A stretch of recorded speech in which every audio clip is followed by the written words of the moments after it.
Police भर्ती में बड़े पैमाने पर हुई धांधली। सरधना के सपा विधायक ने छात्रों व समर्थकों के साथ किया कलेक्ट्रेट पर प्रदर्शन।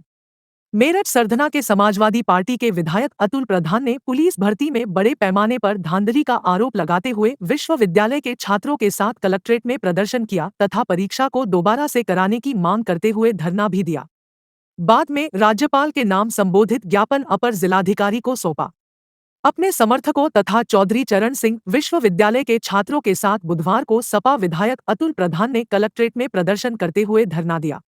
धरना स्थल पर आयोजित सभा को संबोधित करते हुए विधायक ने कहा कि 17 व 18 फरवरी को उत्तर प्रदेश पुलिस भर्ती की परीक्षा संपन्न कराई गई। पूरे जिले भर के युवा भी इस परीक्षा में सम्मिलित हुए हैं, लेकिन युवाओं ने उनसे शिकायत की है कि भर्ती परीक्षा में धांधेबाजी हुई है और सभी पालियों के पेपर परीक्षा से पहले ही मोबाइल के माध्यम से वायरल कर दिए गए। इस धांधलेबाजी से पूरे प्रदेश भर के समस्त छात्र व छात्राओं के भविष्य के साथ खिलवाड़ हुआ है, जो निरंतर इस परीक्षा की तैयारी कर रहे हैं।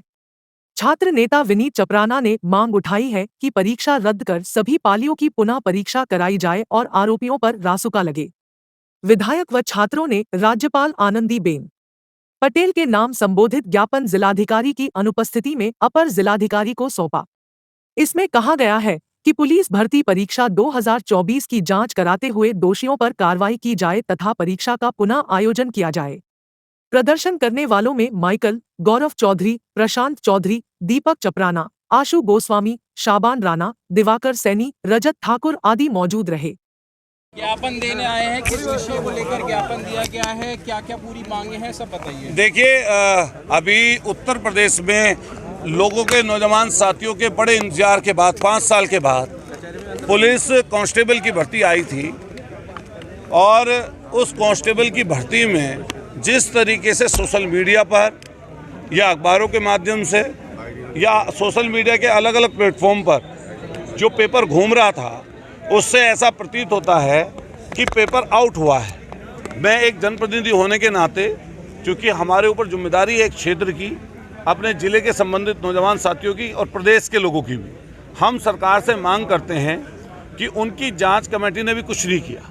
इससे पूर्व में भी जो पेपर हुए हैं उसमें भी लगातार ये शिकायतें आई हैं सामने और उन्होंने भी कितनी जगहों से लोगों को अरेस्ट भी किया है। और वो अरेस्ट की सच्चाई बताएं कि अरेस्ट करने वालों पर क्या मिला।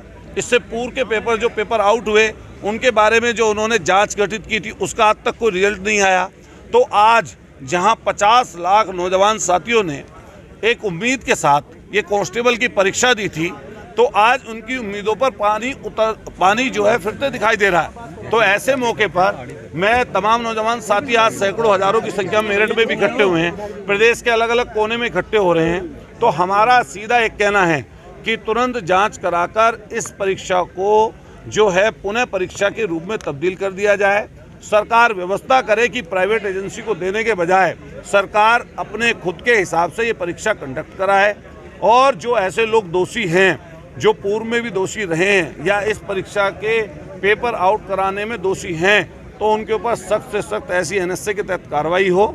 और साथ साथ इसके हमारी सीधी मांग ये है कि ये जो परीक्षा हुई है इससे बहुत सारे नौजवान साथियों में लाख लोगों में, बल्कि 50 लाख लोगों ने दिए तो 2.5 लाख लोग, 2.5 करोड़ लोग इससे जुड़े हुए हैं सीधे।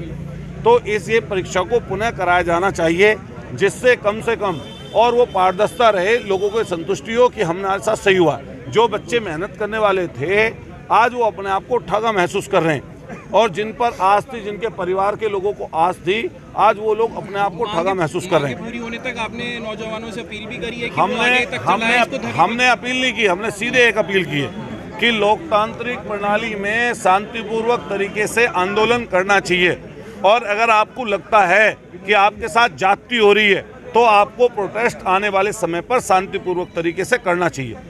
आपने ये भी कहा कि सरकार इसको अपने उसमें ले ले पेपर को, क्या आपको विश्वास है सरकार पर? देखिए, सरकार पर विश्वास की बात, अच्छा ये बताइए, तो सरकार उनकी है जब 5 साल के लिए है तो सरकार पर विश्वास करके तो लोग परीक्षा दे रहे थे और वो विश्वास तोड़ दिया। जब वो विश्वास टूट गया तभी तो वो वाली बात हम कह रहे हैं कि विश्वास कैसे रहे।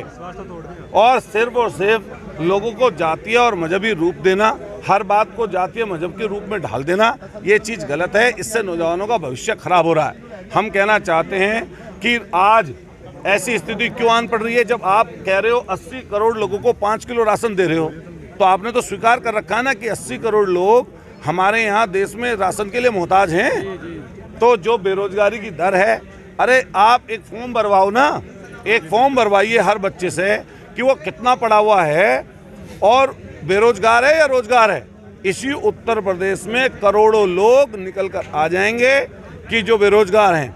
आने वाले समय पर ये आंकड़ा लगातार बढ़ता जाएगा, इसलिए सरकार को पारदर्शी तरीके से परीक्षाएं करानी चाहिए। किसान आंदोलन चल रहा है, क्या कहना है? हम किसान हैं, जितने नौजवान खड़े हैं लगभग किसान परिवारों के हैं। हम सीधा कहना चाहते हैं कि किसानों को सरकार आतंकवादी कहना बंद करे, खालिस्तानी कहना बंद करे और एमएसपी का जो वादा किया था पूर्व के आंदोलन में सरकार ने, उस एमएसपी को जारी करे। जब अपने दोस्तों का सारा बड़ा कर्जा राइट ऑफ कर सकते हैं, जब उनको माफ़ कर सकते हैं, तो किसानों को, जो देश का अन्नदाता है, कोरोना के समय में अगर देश की अर्थव्यवस्था को किसी ने बचाया तो सिर्फ और सिर्फ किसानों ने बचाया।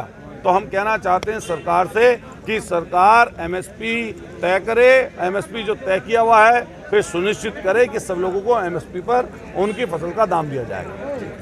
धन्यवाद।